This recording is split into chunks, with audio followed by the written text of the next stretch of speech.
オノマトペで一瞬で伝わる会話に変えます。使って喋ったら日本人っぽく感じしますよね。皆さんこんにちは。 TCJ のあゆです。 TCJ のタイムです。はい、日本語を勉強している皆さん、日本人と話すと気持ちがうまく伝わらないって感じることありませんか？言いたいニュアンスはあるのにぴったりの言葉が出てこないみたいな感じですよね。そうです。そこで今日は音で伝える日本語、オノマトペで一瞬で伝わる会話に変えます。この動画では上級レベルの方がさらに自然に日本語を話せるようになるポイントを紹介します。でもまだ上級じゃない方にも自然な日本語の感覚をつかむヒントがたくさんあるので、ぜひ最後まで見てくださいね。このオノマトペは使える場面がたくさんあるので、役に立つと思ったら保存して後で復習してください。それでは行ってみましょう。緊張、不安の気持ちを表すオノマトペ。はい、ではまずシチュエーションは面接前、オノマトペがない、うまくいかない例を見てみましょう。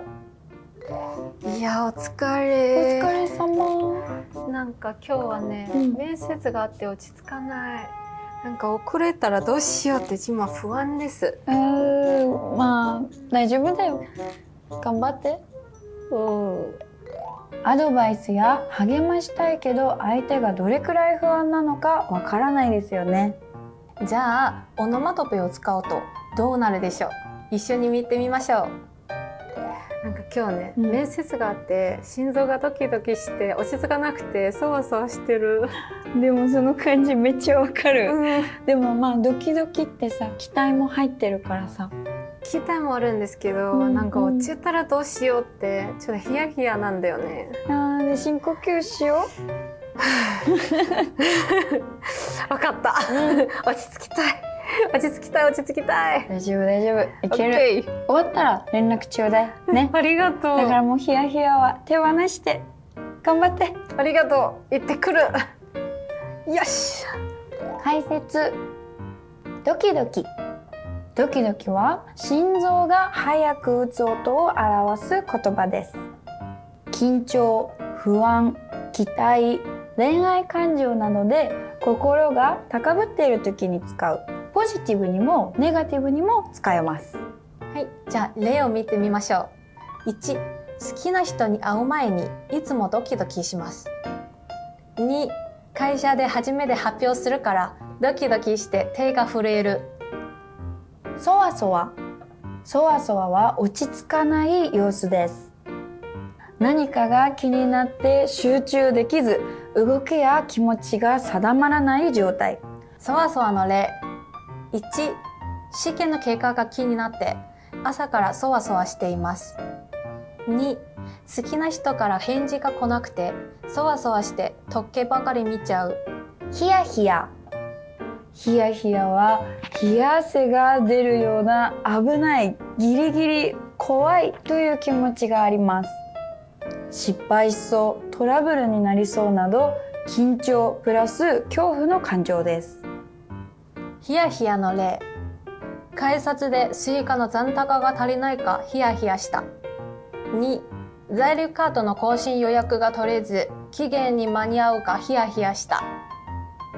不満、怒りの気持ちを表すオノマトペ。会社で同僚の言い方に不満があった時のシチュエーションです。オノマトペなしバージョンをどうぞ。さっきあの人の言い方腹が立った。なんか気分が悪い。まあ気にしすぎないで。この言い方だと気持ちを伝えられなくて、相手もどう反応すればよかったのがちょっと困るかもしれないですね。ではこの不満や怒りの気持ちをオノマトペを使ったバージョンで見てみましょう。なんかさっきあの人の言い方、全部嫌味っぽくて思い出すとイライラするんですよね。あれはイライラするね。まあ一回外してさ、お茶でも飲もう。そうする。言い方もネチネチしててさ。わかる。はっきり言ってくれたらいいのにね。そうそう。別にそれだったらなんか別にって感じですね。行こう行こオッケう。イライラ。思い通りにならず気持ちが落ち着かない様子。怒りや不満が少しずつ溜まっていく。それでイライラするという表現です。ー。イライラの例。Wi-Fi 遅すぎでイライラするんだ。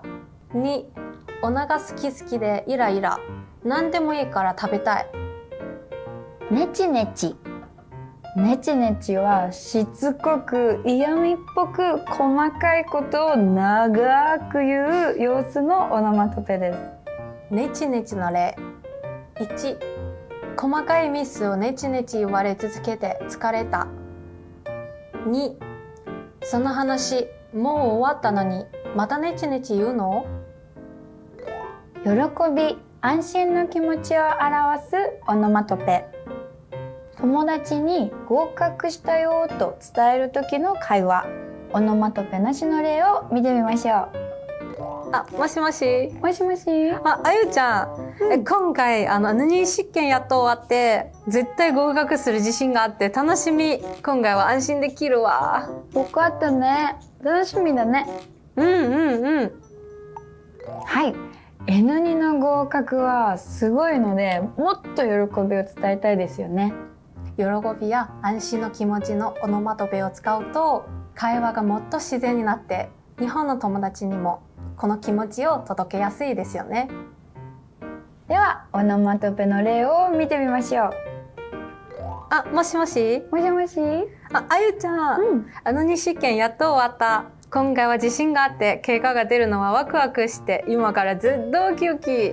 すごいよかったね。これでやっとほっとした。その喜びめっちゃ伝わってくる。そのウキウキ、今日は自分にご褒美だね。そうだね。ケーキを買って帰る。じゃあ夜一緒にさ、どこかで食べてお祝いしようよ。お祝いしよじゃあまた後で。ワクワク。これから起きることが楽しみで心が弾む気持ちです。特に未来のイベントに対して期待しています。はい、じゃあ例を見てみましょう。1、明日の旅行考えるだけでワクワクします。2、初めてのお店メニュー見るだけでワクワクしてきた。ウキウキ。楽しくて気分が上がる気持ち、心が躍る気持ちです。もうすでに楽しいという気持ちが始まっています。ウキウキの例。1、給料日帰り道がウキウキ。2、新しい化粧品が届いて早く使いたくてウキウキする。ほっと。心配、不安がなくなった時に出る安心感ですね。問題が解決した時や、危険が去った時にホッとするを使います。ホッとの例。財布落としたかと思った。カバンにあってホッとした。2、今回の試験はギリギリ合格してホッとした。はい、ではまとめです。緊張、不安の気持ち。ドキドキ、そわそわ、ヒヤヒヤ。不満、怒りの気持ち。イライラ、ムカムカ。喜び、安心の気持ち。ワクワク、ウキウキ、ホッと。オノマトペってすごいですよね。簡単ですけど、もう使って喋ったら本当になんか日本人っぽく感じしますよね。そうなんですよ。ぽくなるので、はい、ぜひ皆様も使ってみてください。では今日のオノマトペ、皆さんもぜひ保存して日本人の友達と会話で使ってみてください。みんなの知っているオノマトペ、他のオノマトペもありますか？もしあったらコメントに書いてくださいね。TCGA 日本語学院では日本での生活、仕事に役立つ日本語を実践練習しています。体験クラス一覧は概要欄のリンクからぜひご覧ください。それでは次回の動画でお会いしましょう。